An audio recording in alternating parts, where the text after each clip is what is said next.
precision, watch investors collide. Hey, everybody. Welcome to another episode of Fundraising.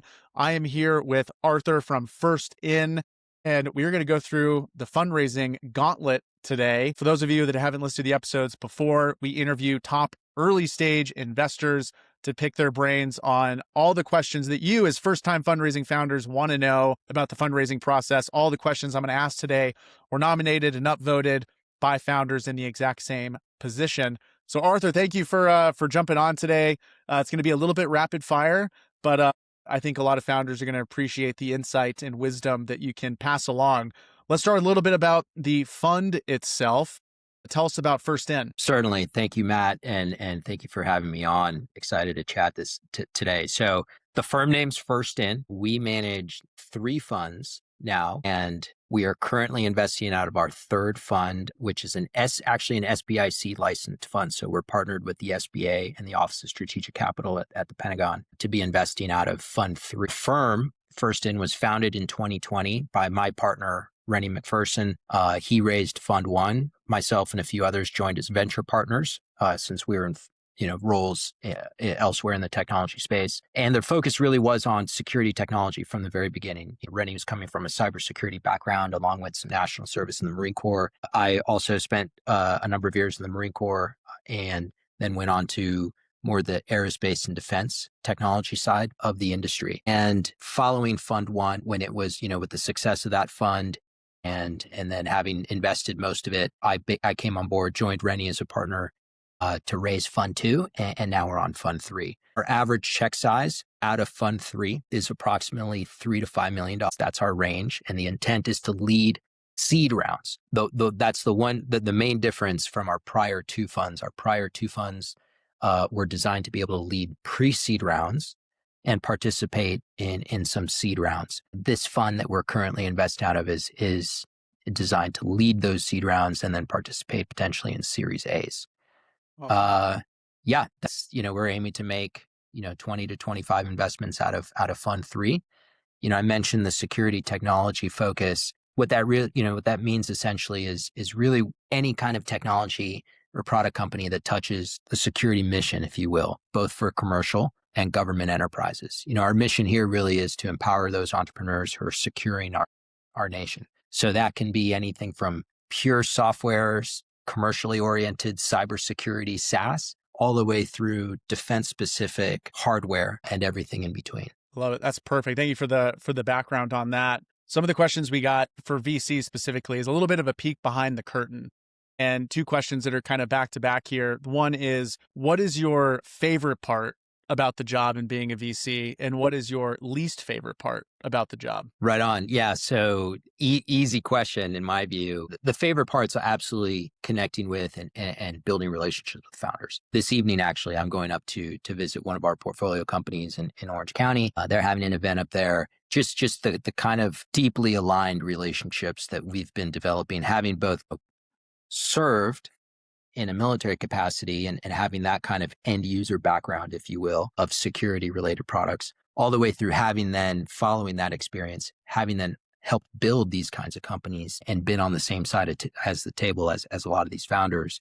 Both Rennie and I were very early in our respective cybersecurity, data and AI, and aerospace and defense companies. That's where we come from, right? So we absolutely understand a lot of the challenges and opportunities that they face. Because we invest so early, that's where the alignment comes from, right? We are shoulder to shoulder with the founders from some of the very first checks that those companies raise. The least favorite part of the job, easy answer is audits, compliance, all the different back office, because we're a very small firm, right? We're obviously emerging managers, just getting started with our third fund. We have very specifically kept it small in terms of the firm size. We do obviously, we have resources that we rely on for the specific kind of fund admin and auditing functions, as well as internal operations. But nevertheless, like we, even though it might be our least favorite part of the job, we think it's important, right? We're fiduciaries of other people's capital. That's what we do as venture managers. And so it's absolutely critical that we are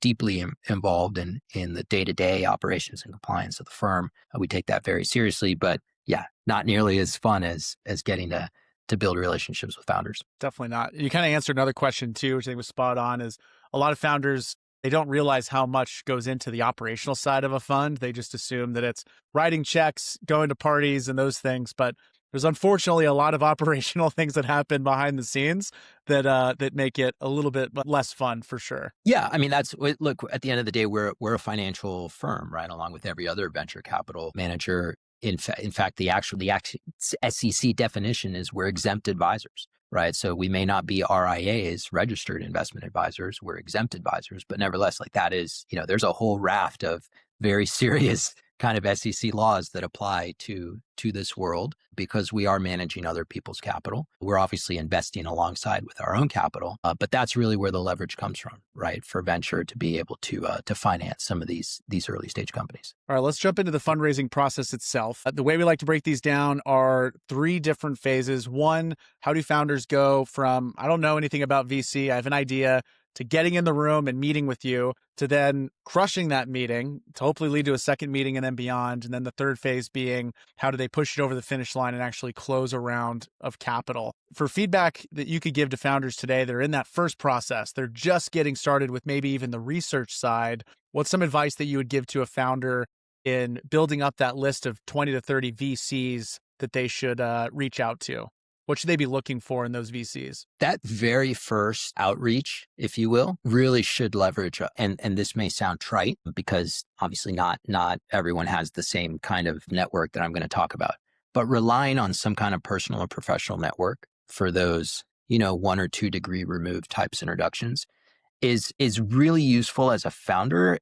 And it's not some kind of nepotism type thing. It's just it's being able to prove, look, you have enough folks invested in your immediate circle, invested in what you want to build, that they're willing to go that extra step and make an introduction on your behalf or reach out to someone that may know somebody. And that's a key signal because that's essentially, it models in a lot of ways what founders are going to be doing for the next 6, 12, 18 months, which is founder-led selling, right? So whatever the product is, and obviously, we here at First In are focused on commercial and government enterprises as customers, but this applies to consumers as well. Like that founder is going to have a very large role in monetizing whatever the product is. And so being able to essentially model that in an outreach perspective for venture capital firms is a great signal. Right. And also beneficial to that founder and getting used to what that is like. So that is a great way to get in the room, is having those kind of warm introductions, because Matt, you at Black Flag are no stranger to this. There's no shortage of kind of cold inbounds, just anyone with an idea. Sure. Now these days, it's very easy to get that idea into somebody's inbox. Right. But that's, if the obstacle to that is so low, then you just, that venture capital firm may not just have the bandwidth to go through all those in detail. So any kind of additional emphasis or highlight to that initial introduction is huge. Yeah, I mean, honestly, I think that'll end up being 90% plus of all the responses are trying to find a way to get some sort of warm introduction. Obviously, reaching out cold and doing those are sometimes inevitable, but it's, if you can somehow find a way into the ecosystem, it is it certainly makes a huge difference. But let's say that they've gotten in front of you, they're in your inbox, you're opening up what typically is a pitch deck or a memo or something. Is there any piece, maybe the best way to think about it is a particular slide, maybe it's an insight, but as you open up that pitch deck, you're scrolling through, is there something that you are looking for specifically that would get you excited to maybe reply to that email or reach back out to that founder, schedule that first meeting? So if it's a slide or an insight or something that you're looking for, what is that most important thing, or maybe 1 or 2? Sure. This is going to be a very Marine Corps answer, but it is the campaign plan. And what is a campaign plan? A campaign, it's not just here's a set of goals, right? For the next 6 months, 12 months, or what have you. A campaign is a thoughtful approach to, like, by doing this next thing, it's going to unlock this next thing, and it's going to unlock this other thing. And having seen a founder kind of think through that in sequence, and also having shown that, okay, whatever the first 1 or 2 steps are, that they're either completed or they're in progress, that's a great signal that, okay, this isn't just, let's try to throw a bunch of things against the wall and see what sticks, and then we'll follow that up. I mean, that, of course, there's always the hasty way to do it and there's a deliberate way to do it, and Marine Corps is good at both, right? But at least having a directional plan, that covers a number of different aspects of the startup, not simply, we built the alpha version and then the beta version and then so on and so forth, but then also how are you building the team? How are you bringing this to market, et cetera? That's a great slide to have in there. One of our strongest performing portfolio companies, part of the reason that, we almost immediately built conviction in making the investment was because, they were a 3-month-old startup, but already they had a campaign how to get to their first program of record, right? And this obviously specifically a defense company and, with military customers. So the equivalent to that kind of long range thoughtful plan is huge. Is there a slide or something that you feel like founders are almost always over indexing on that you can maybe give them some peace of mind and think, yeah, it's maybe not as important as you think? The market sizing is always, and of course, I'm sure you're going to ask 10 VCs this and get 10 different answers. But I think we all know market sizing is kind of like it's a bit of a thumb in the air, finger in the air type exercise. You can make it pretty much whatever size you want. It's important to be able to explain what your market is. But yeah, having like a detailed analysis of like, well, first this is our addressable, this is our initial addressable market, and then going on from there to a total to a TAM. Okay, great, but yeah, that's not what we're highlighting as the reason we're going to make an investment. For example, I mean, we're very much of the school where Completely agree. if you can dominate a small market, great, like that, then that puts you in a position to make a whole series of decisions and being able to open a number of doors to much larger markets from there, even though that initial market may have struck another investor as fairly small. Yep. That was a great answer. One of the questions that we get, it was very common. And it's probably because they're getting some pressure and some feedback as they've shared it. But how important is a well-designed pitch deck or a well-designed memo or something or other? Because obviously we get hundreds of these a month. In your opinion, does Yes, a well-designed pitch deck matter or not really? Slightly change like the way you're phrasing it. A clear pitch deck is what matters. Yeah, there you go. I would absolutely index to clarity of thought as opposed to, which in some sense, like good design, that's what it does, right? And so, yeah, a very clear and beautiful, I guess, like graphically beautiful pitch deck, great, right? But that pitch deck could be black text on white. If it's a clear argument for making the investment, nailed it, right? Doesn't need to have a single picture in there as far as I'm concerned. And I'm sure you see this too, right? You sometimes get these pitch decks, which have a lot of like, colors and whatnot or graphics, but it's just not necessarily clear what the company is going to do, how it's going to do it, who's doing it, et cetera. Answer the 5 W's, right? There's another militaryism, right? The 5 W's. Let's hear it. What, where, 5 when, or W's. why. Yep. And then you add on the how. So yeah, that if you're very succinctly, concisely, and clearly going through those, great. Yep.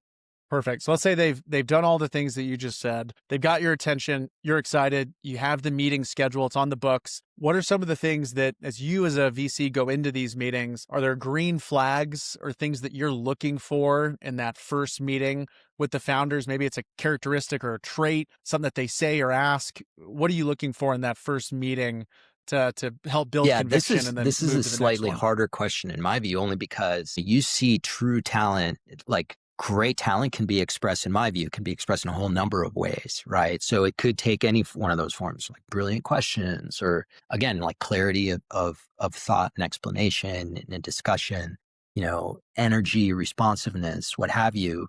A number of those or a combination of those, that's all great. And we've seen that take different forms. It's the converse that's usually all the similar, right? It's the red, I'm sure you'll get to the red flags question, but that oftentimes I'm sure you hear the same kind of red flags from every venture capital firm. Those with commonalities there are greater. But yeah, in particular for our view, this is another phrase, which has become popularized, but founder market fit is huge, right? Like, why are you the one to attack this problem? And I think a great example of this, we see it in the advanced manufacturing space, which currently is kind of like the Wild West. It's wide open, right? There's a whole number of different strategies that are being undertaken, product angles on the market, what have you. Like and the TBD on what ends up working, whatnot. But nevertheless, like okay, why this team? For example, specifically with hardware, like why is it this team that can build the thing as opposed to some other team? That to us, like a very, very convincing, clear explanation of that is a huge green flag. You kind of hit on the next question being on the red flag. You touched Yeah, on it. yeah. I Can you mean, double down a this little is bit of what are some of the things that you end up 1000% leaving halfway anything through? that's just like some kind of misdirection or like deliberately not answer, we'll ask a question and we'll get an answer that's not to the question, because there's just this sense of, not necessarily something to hide, but just not having, not wanting to address things, right, is a huge red flag. We often see in terms of leading up to an initial meeting or following an initial meeting, just unpreparedness, huge red flag, right? Just not getting back. I mean, the number of times that we've ended an initial meeting with like, okay, we'll follow up some materials, and then like a week and a half go by, like forget about it, right? And another truism, time kills all deals, and that's 1,000% accurate for especially venture capital firms, especially ones that are receiving lots of early stage inbounds.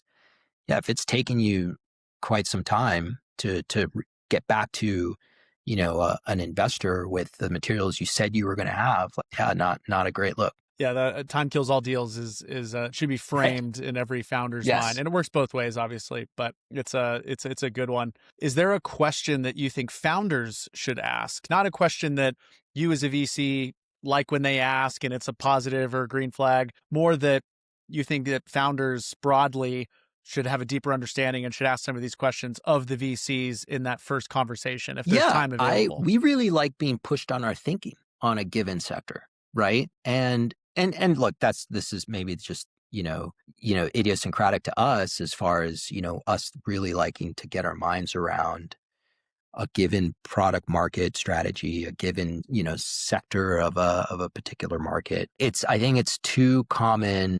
It's easy to adopt conventional thinking on the part of investors about a given sector, and so if that's not necessarily that's oftentimes an area of disconnect with a founding team. Because a founding team, part of what can make a startup an incredible success is taking a very unconventional approach, obviously, to it to a problem. So yeah, I think the questions where it's like, well, what do that are in that vein, right? Thoughts on this particular market.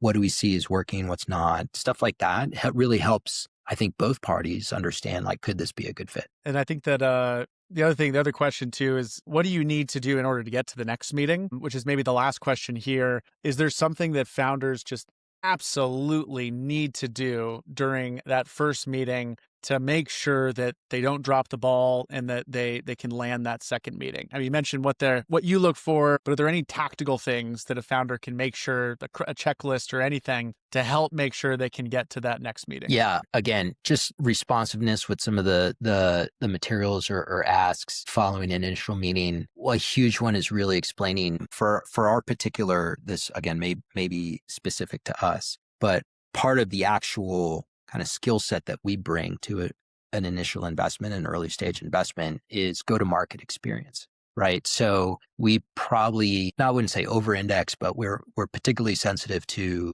and appreciative of here's how we can leverage. Oh, looks like here's who's in your advisory network, and these are the kind of customers in your ecosystem. Here's a very clear ask as to what would be potentially mutually beneficial as you're diligencing this opportunity. Here's could we get an introduction to so and so? That kind of initiative and that kind of level of analysis is a great indicator for to set up a following meeting. Yep. I love it. All right. Let's say that everything's gone well, the meeting went well, and you're excited to move forward.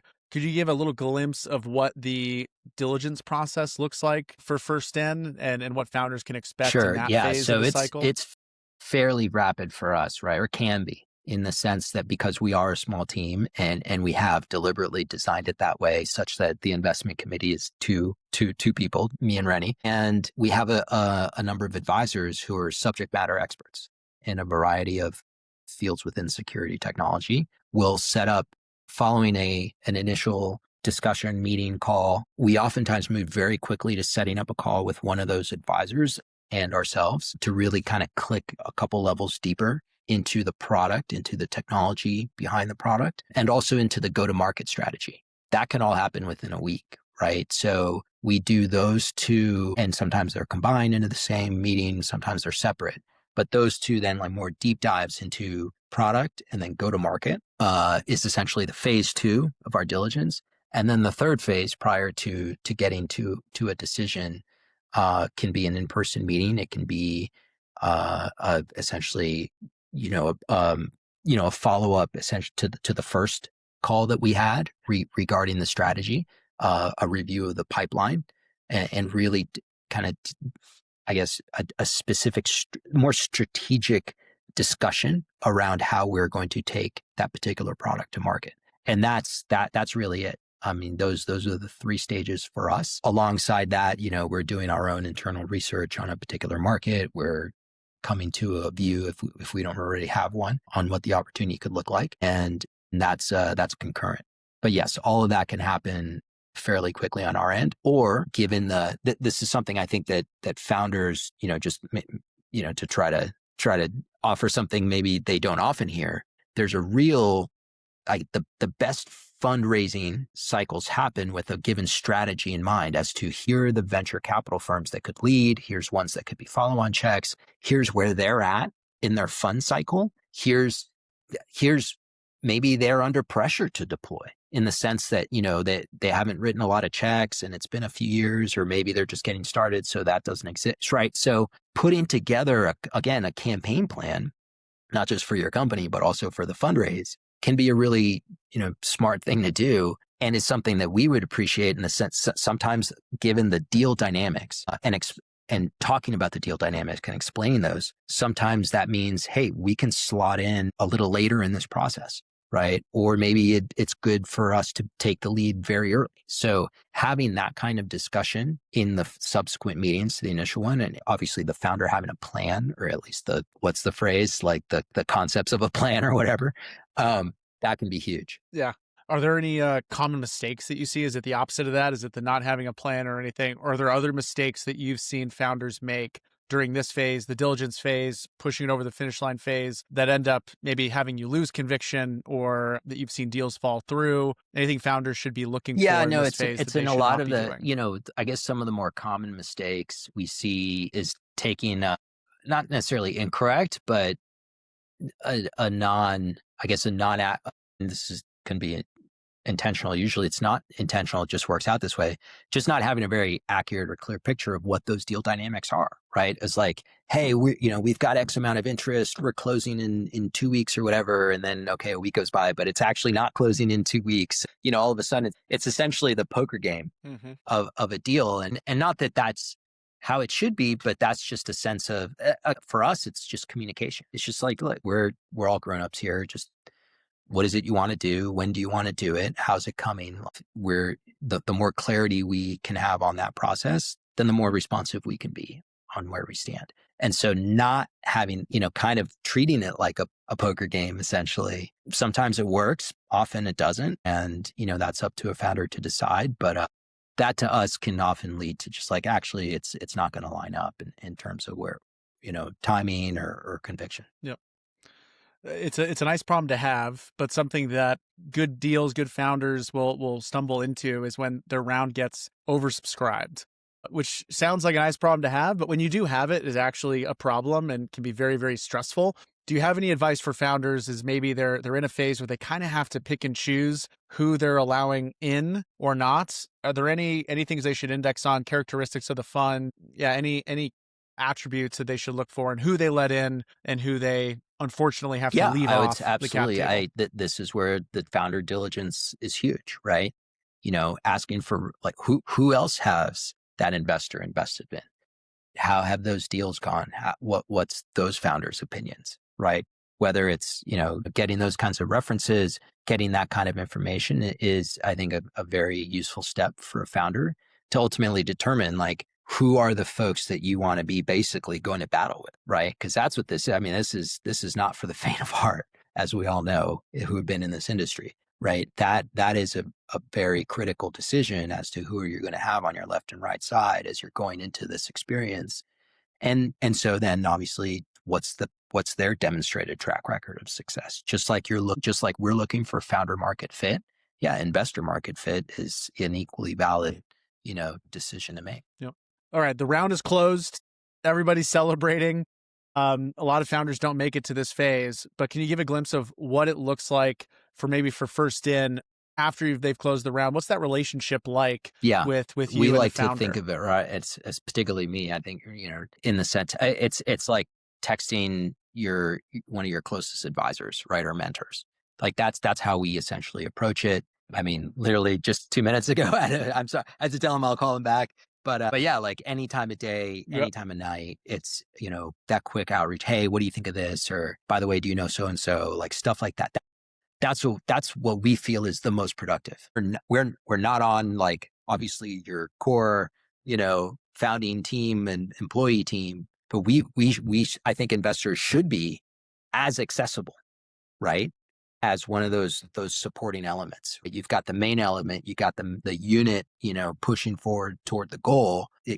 We like to be considered as one of those critical supporting elements right alongside. And so, yeah, I feel like if an investor is not up for that, and this is like, I mean, again, doing your investor diligence, this is where it matters, right? If there's a bunch of partners on a team, then it probably makes sense that they've invested in a couple hundred different firms and they can cover down on that realistically. Great.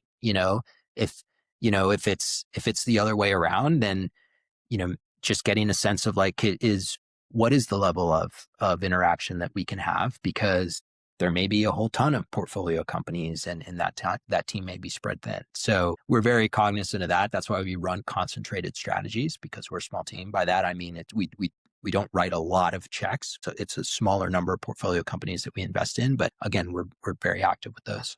But yeah, we're not here to solve, like, existential problems with a team, in the sense of, like, we're not, you know, we like to think that if a founder is looking for someone to help kind of build like essentially a co-founder, they should find a co-founder, right? If they're relying on investors for that, they're going to get disappointed, because that's what investors are looking for the founder to do, right? So you need to be very clear in the expectations. And this is great that you're asking this question, right? Very clear in those expectations, right? Ultimately, and the way we view it is, and this is why we're deeply, profoundly, like, founder oriented in terms of leadership, of the board, of the company, et cetera.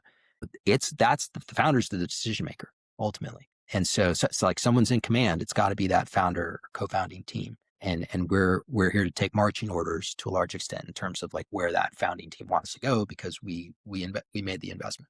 I don't know. That's a long answer to a short question, but yeah, a few different aspects That's of a how good we one. think about Yeah. Last question. Is there a common mistake that founders make? They've just closed their round. Is there a common mistake right after fundraising that you see founders make that they should look out for? it. Not moving fast enough, hands down, period, Hmm. end of sentence. The speed is your only advantage. Again, I'm not the first person to say that, but I have just seen it bear out again and again. If you think that closing that round is kind of like, great, like, you hit the finish line, like, we can kind of coast for a bit, that is absolutely the wrong answer, right? Because you will have momentum at that point, and if you could just kind of let it fizzle out a bit, it's hard to get that momentum back up again, right? So that closing of the funding round, that's the starting, right? And oh, by the way, that's also when the investors are, like, ears wide open as to, like, let's go, like, what's next? Let's go, right? So take advantage of that. Founders that don't take advantage of that's a very common and potentially problematic mistake. Yep. Arthur, thank you so much. There's some great nuggets in there. Thank you for walking founders through this otherwise confusing and not so fun process. I appreciate it. Is there any last words of advice, or where can folks find you or follow you, or any last bit of Sure. information Yeah. that you Well, want to quickly, share? we're on LinkedIn and X and all the various internet stuff. But yeah, it really comes back to that relationship building, to the extent that this is something we're talking to people more about. Like, don't wait. Don't wait until you've started a company and you've hired a couple or like found a couple co-founders and you're now you really got to rate. Like in a sense, start raising before you found a company, right? Like not actually, but start building those kinds of relationships, and those talk about warm introduction. I mean, a warm introduction that occurs before a company's even started. Holy cow! Like you're a lap ahead of your peers. So that's often something that folks don't quite realize or talk about much, but just something to keep in mind. Arthur, thank you so much. We'll have to Sure. do maybe a round 2 of this in the future, but thank you again. I'll see you around the San Diego Yes, area, indeed. and Take we'll care, talk Matt. again soon. Thank you. Bye. All right. Bye. Pitch pass, iterated fast. Story beats data when the storyline's fast. Vision's the ignition, but the numbers steer the ride. Conviction and precision, watch investors collide.